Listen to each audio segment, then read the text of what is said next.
Yes, we can tell you today. Finally, we can tell you. Yeah, sorry we're a bit late on the air today, but we thought we'd hold off because there is big news today, of course. That is Apple announcing what we kind of thought was coming, although you never know with Apple. Even up until the last few minutes, people were thinking, is this really going to be all they're announcing? Is another phone, which is actually a budget iPhone, really? And yes, the answer is yes. Yes. Absolutely, I mean, that's what they said they were going to announce. They did. A budget iPhone sells like hotcakes. So, yeah, absolutely. I'm not surprised at all. Even though I said, no, it won't be released, I'm still not surprised. Yeah, you said it wasn't going to be released. I must remember to pick you up on that later. Technically, I was correct because the iPhone SE4 was not released. Oh, you've done it that way, I see. Okay, all technicalities. Right. Okay. You can't beat them. I'll give you that. Yes, you're right, actually, because it has. It's got a brand new name, the iPhone 16e. Ooh, do I like that? What does the E stand for? Excellent. Thank you. Feedback at doubletaponair.com. Yes, okay. It's stop. Energetic. The iPhone 16e joins the family of 16 phones. Does this mean the iPhone SE brand is dead? Well, it means the S part is dead, for sure. The S is gone. Yeah, okay, I'll give you that. The E has cutbacks over at Apple, clearly, so they're getting rid of letters one by one. So, yeah, they're going to stick to this. And like you say, it's part of the 16 family. So my question is, are they going to bring out a 17E, an 18E? Is this going to become a thing? The SE was never an every-year phone. It came out every second year, right? So it was 2020, 2022, nothing until 2024. So, 5, because here we are in 2025. We were expecting it in 2024, but it never happened. So, well, the whole concept of the whole ethos of the SE range was that it was using the very latest innards, if you like. I love that word. The processor, the key features of a more recent flagship iPhone, but putting it in a smaller body mostly, or older body. But this has really sort of turned all that around, I would say. What are you making of all the announcements so far? What are you thinking? Well, firstly, I'm thinking we could have cut off half of that because all the Apple Intelligence stuff we've heard previously anyway. But the important things here are, of course, the processor, because we're talking the same processor in the iPhone 16 range. Yeah. So you're talking, top-of-the-line processor here. There is also the camera, which is very interesting. The bump in the camera, a single camera only, but you know what? I honestly don't care about that. I don't even notice the multiple cameras on my Pro. So a single camera I quite like, and USB-C, losing the home button, Face ID. These all, I don't see any negatives here at all. And even, I'm quite happy it's got an action button because all the rumors that I was reading were suggesting that it would go back to the old mute switch. But having the action button is I do like that. And missing the camera control button, which I'm assuming it doesn't have. No, it doesn't. I'm not going to miss that. And it's interesting how they mentioned visual intelligence using the action button, which is the only thing I would have really cared about the camera button, camera control button for anyway. So I think it hits everything there. It sounds very nice. It does. I kind of wonder what you're losing. I mean, okay, so you're losing the camera control button if you don't go for the 16 or the 16 range. And of course, I know for the ones who will always shout about, oh, you must buy a Pro because it's got LiDAR. Like, everyone uses LiDAR all the time. So, spend thousands on that if you like. But if you're going to use it once or twice a year, then, I wouldn't spend the money on it. Oof, I would seriously consider. No, I can't be bothered with all this nonsense about LiDAR. I get it. I get the value of it. And if you feel the use case for it, great. But it's a lot of money compared to this. This is a much cheaper option. And I don't know if you need LiDAR. I mean, look, and if you need it, right? So forget it. You're just going to buy the Pro. I think a lot of people out there are not going to require it, and actually for that reason could look at a cheaper option. Look, how many times do we have people say to us, I can't afford to buy these new iPhones. They sound great, but they're so expensive. And of course, you have that entry price, but then you got to pay more to get more storage, and you want the more storage. So you're spending an absolute fortune. Whereas, the SE comes along, or as it's now known, the 16E, you got a cheaper option, a cheaper entry point. And don't forget, of course, you can always buy refurbished, and you can buy, from the trade-ins, the refurbished part of Apple's store. You can do that. That's good. That's a really interesting point, and something I don't know yet. What is the price point here? Do we know? Well, we'll get to that because it's not my notes right where we're standing. So just okay, let's run through this. I jumped ahead. You're jumping ahead there. But yeah, I mean, 48 megapixel camera, that's another thing which is, I guess, quite interesting. I mean, again, it puts it on a par with the iPhone 16 and the Pro, exactly. actually, as well. With, by the way, a 2x optical zoom built in as well. So, it takes away the need for a separate telescopic camera or a widescreen camera lens anyway. So, yeah, I actually like that. Yeah. Also, this new modem is in there as well, the C1 modem. Now, that is something which, it was interesting. I was seeing a couple of commentators just in the last hour saying, this sounds great, but, it's actually a much bigger announcement than Apple are kind of making this out to be. This is pretty big. Apple have done this, and they're like, they've given it 10 seconds in a presentation. But the amount of years of work that's gone into this is quite incredible. Of course, for the vast majority of people, and I guess for Apple, that might be an intentional decision not to make a big deal out of it, because really it shouldn't make any difference to the user, right? Essentially, it should just feel like anything else. No one would even notice the difference if you didn't know. I mean, what was it usually? Is it? I don't even know what the make of the internal. It was Qualcomm before. It was Qualcomm they had to work with. Was it Qualcomm, not Broadcom, or no? I think it was Qualcomm modems. I'm sure. Well, yeah, I mean, no one's going to care about that sort of level when it comes down to the specs, I suppose. Oh, that's Tim Cook. Tim Cook's calling you Tim to Cook's double on. check. Bear with me one second. Yeah, sorry. Go check what Tim's saying there. But again, was that Tim Cook, by the way? Was it Tim Cook on the line? It was Tim. Yeah, Okay. He was just asking how I thought it went. I said, you did a good job, Timmy Apples. Well done. Timmy Apples is happy. Good.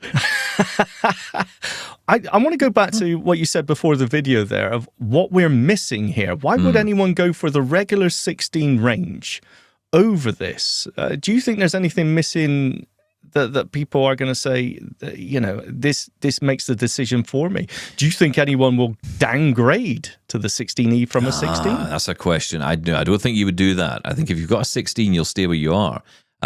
No one's going to downgrade from a 16 or 16 Pro to a 16E. I would be very surprised. Well, if you're still paying it off, for example, on your monthly contract, and you could, trade it back and save some money, $200, $300, $400, would you? Yeah, if that's even possible, I don't know. Look, I mean, what hasn't it got? Well, here's something. MagSafe doesn't have MagSafe in there. So what? Yeah, no ability. Now it does have wireless charging, right? It will sit on your wireless charger and charge like any other phone would. But it won't have MagSafe. Yes, it won't sit on any of my vertical MagSafe chargers that I've got. It'll lie on them, but it won't sit on them. No, exactly. So if you've got any vertical ones, it won't work. Unless, of course, it's one of those ones that you can sit the phone on like I do with the Android phones.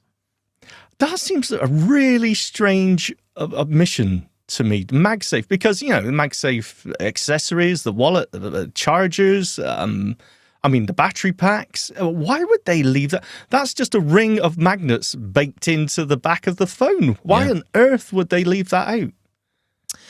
To differentiate it from the 16, I guess. I mean, they've got to have some reason to do that. Now, there are other things. You mentioned it earlier, of course, and we've picked up on this. The camera control button isn't there. We can debate whether that's useful or not. I was thinking about it the other day. I never use it. And it's funny because it's always when I remember the other day, dog, little Oni. There he was. Yes. Well done. Found the button. So he's up there on the sofa behind me, and he's lying behind me. I thought, this would be a great time to take a selfie. Yes. And there I was, going through the thing, looking for the camera button on the home screen, double tapping that, going to selfie. And I'm thinking, it was afterwards, I thought, I could just hit that camera control button. Yes. Didn't even do it. I just completely forget it's there all the time. I just keep thinking, wow, it's weird to have a weird notch out of my camera case, like someone's just cut it out with a Well, that's just user error, isn't it? You can't blame Apple for you not remembering to use it. I mean, eventually you will remember it's there. It depends how often, again, in our community, how many people take photos and care about photos. No, I think more than you think. I'd say more than you think these days. No, actually. I say no. No, well, you're wrong. Well, just because you do it, listen, you've turned into me over the years. Just because you do it doesn't mean everyone else does. What else are we missing? Ultra-wide camera. Now, that would seem fair enough, I suppose. Yep. Dynamic island. There's no dynamic island. Okay, what does that mean? What? No dynamic island? Yes, that's just a software thing, right? Yeah, so basically your notch in your phone comes to life and you can use it for, or it'll show up things up there. Like, for example, if you've got an Uber Eats delivery. I mean, I don't know, someone who might have that coming might notice it. Not me. But, if you had a KFC on the way, you would be KFC Island. The KFC, yes. Let me just... Look, Dynamic Island is a place I don't go. It's I'm sure it's a lovely place. Nobody does. That thing is going to die out. Nobody cares about Dynamic Island. But I'm curious about what they mean by that. Is there a hardware notch not there? What do they mean? That's confusing to me. But yeah, I don't care about Dynamic Island. Sorry, move on. There's also thought about better colors. Again, I mentioned that the colors are a bit lacking. Faster wireless charging. You get faster wireless charging on the 16 and the 16 Pro. And Wi-Fi 7 you get on those, but you won't get on the 16E. It also says here the tougher ceramic shield. I took a note of that, but I think it does have a ceramic shield. Well, she just said there, a ceramic shield makes it 4 times tougher. Unless it's a different type or something, I don't know. But yeah. Could be. The only things that stick out to me out of that list of missing features are MagSafe. Again, that's debatable. It depends how much you've invested in the MagSafe ecosystem. But Wi-Fi 7, maybe? What Wi-Fi protocol does it support then? I would guess it's going to be 6E, which would kind of tie in with the name, I suppose. Yeah, that'd be cool. Yeah, which is more than fast enough for most people. Most people aren't even going to care about Wi-Fi 7 either. This is... it's tricky to recommend any of the other range, to be honest. But let's talk about who the people are who are going to buy this. Is this someone who's on an iPhone 12 or an iPhone 13 or maybe even on an Android phone wanting to make the switch over? And of course, we're talking to a blind audience here, right? So, I'm thinking, who's going to buy this? I think there's lots of blind people who would benefit from this. This is, again, the typical blind iPhone, right? It's got everything in it you'll need. You can save money along the way. You're not caring about, fancier screens and all the rest of it. You don't have to pay the extra for that. You're going to get the same fast experience you do on the higher end phone, or the higher end range, if you like, from 16 onwards. Yep. It's a good offer. It's a really good offer. And of course, remember, this isn't just about the US or Canada or the UK markets. This is also getting into other countries as well and competing with companies like Samsung at this level. This is something that Apple have done, and this is kind of really why this exists. Oh, absolutely. This is going to have a huge impact. I think this is going to be incredibly successful. And maybe just, bring it into line with the iPhone 16 range. From a marketing point of view, it makes total sense. Hey, iPhone 16, that's the latest one. Mm-hmm. Does anyone even care if it says E after it? They're just looking at the price tag after most of these models to see which one they can get. So, I just can't see any downside to this, especially in our community as well. We've been so happy with the SEs because of the affordability and the performance. You also mentioned the screen there. Actually, I think, this is a 6.1-inch screen, so it's not small. And that maybe put some people off. The iPhone SE was traditionally quite a smaller phone. The lack of home button, I know some people are going to be a little bit upset by that, but honestly, they'll get over it. Because it doesn't make a huge difference. Touch ID, yes, is more convenient, I would say, than Face ID, but it's fine. We manage without it. It is an OLED screen as well for low vision users out there. The higher saturation, higher contrast, maybe another cool feature. But yeah, I can't see any downsides here. So price-wise, you asked me about that. So starting price, $899 Canadian. That is your beginning price. So you pay maybe $200 or $300 more, I think it is, if you wanted to move up to the iPhone 16, and of course, you just into the thousands then when you talk about the Pro. It's available in white and black. It's available in 128 gig, 256 gig, and 512 gig. Oddly enough, you'll not pay $899 for that. You'll pay more. How does that work, eh? It's funny how that goes. But yes, you'll pay more. You can pre-order from this coming Friday. That's the 21st. Of February, and shipping the week after. So yeah, it's going to be out soon, and I think it will be really popular. They never ever announce the sales figures for these, and I'd kind of love to know what the sales figures are, because most people are going to look at the 16E, go in and try it, think that's the one they want, and then be lured to the 16 or the Pro. And I think that's often how these companies work, right? Yeah, I'm not convinced they will anymore. Again, it's almost, are you cannibalizing your own higher models. Well, that's what I wonder. I mean, lack of Touch ID as well. That's an important thing to mention. No more Touch ID. It's gone. We kind of knew that was going anyway. Face ID replacing it. But no MagSafe on there. That's a strange one. USB-C, though, is there, so that's no surprise. Had to be. It had to be. I think legally they had to because in Europe they could no longer sell the iPhone SE. Do you know what, though? Who isn't happy about that? I mean, who's complaining that I miss my Lightning port? Absolutely nobody. You know, it's a great move. No matter how it happened, if they were forced to do it, it's a great move. Do you know what? I'll tell you this. My mother would love this phone because I could set up, which a feature we very rarely talk about on this show, and we should talk more about. We just looked into it recently. Well, yes, and actually, I think it may be something I'll do a demo on because I think it's a really powerful little feature that very few people know about, and it's called Assistive Access, and it basically allows you to set up a phone for someone who may not be able to control the phone entirely by themselves. It also kind of walls off a lot of the phone, so you can kind of just get access to the bits of the phone that you want them to access, and you can also create like huge icons for. Great for people who have got dementia or struggle with cognition or struggle to, just manage to use a phone every day. And, all the bells and whistles are great, but it can be completely overwhelming to a lot of people. So you can simplify that whole experience. It's a really powerful feature. I will say this. I think it's great. We will talk about that actually at some point. But I will say this. I think it's a great feature that could be a lot better if Apple opened it up a little bit. Because to me, Samsung years ago had a thing called Easy Mode. Yes. Which was basically a launcher. It was a launcher that kind of brought up huge icons on the screen. You could have, instead of having I don't know how many's on there, a grid of 20 or whatever it is, maybe more icons on a home screen, you could get 4 huge icons up there. And I know people are going to write in and say, I can hear Negative Julian tapping away saying, no, there already is this on Samsung or Android. I get that. But on the iPhone, there wasn't. And that was never an option. And that's what I thought Assistive Access was going to be. But it's not.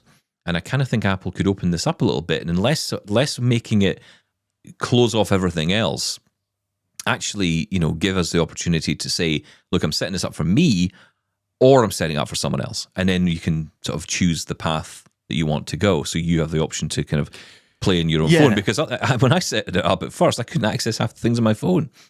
Because I had to lock myself out of a lot of things. And of course you can get back in with a password. It's not a problem. But it's I not forgot my design. PIN number. I could not get out of it. But it's a great feature. So this kind of phone would be ideal for that kind of thing. I could see the 16E being the perfect phone for families, for mums and dads who don't necessarily care or want all the stuff, but they want a good camera to take pictures, but they don't really want the bells and whistles. They don't even care or think they want all that stuff. But, equally, if you do, you've got Apple Intelligence, you've got all the cool stuff in there. So, I don't know. I think it's a great deal. Yeah, this is a very welcome addition, I think. This is very cool. You kind of glossed over the price there. This is more expensive than the traditional SEs were, right? Is it? Maybe a little bit. I think it's $100 more, maybe. $150 more than they used to start at before. Is that a tip over? It is very close to the iPhone 16. Yeah. I don't know. I mean, it's the close. most affordable way in, I suppose, and you are getting a lot for your money. We can't deny it. Face ID, though. Ugh. What's wrong with Face ID? Touch ID in there as well. A little button at the top. Just like the iPad mini. Come on, Apple. Does no one listen to what I'm saying? No. Fair enough. Okay, let's move on.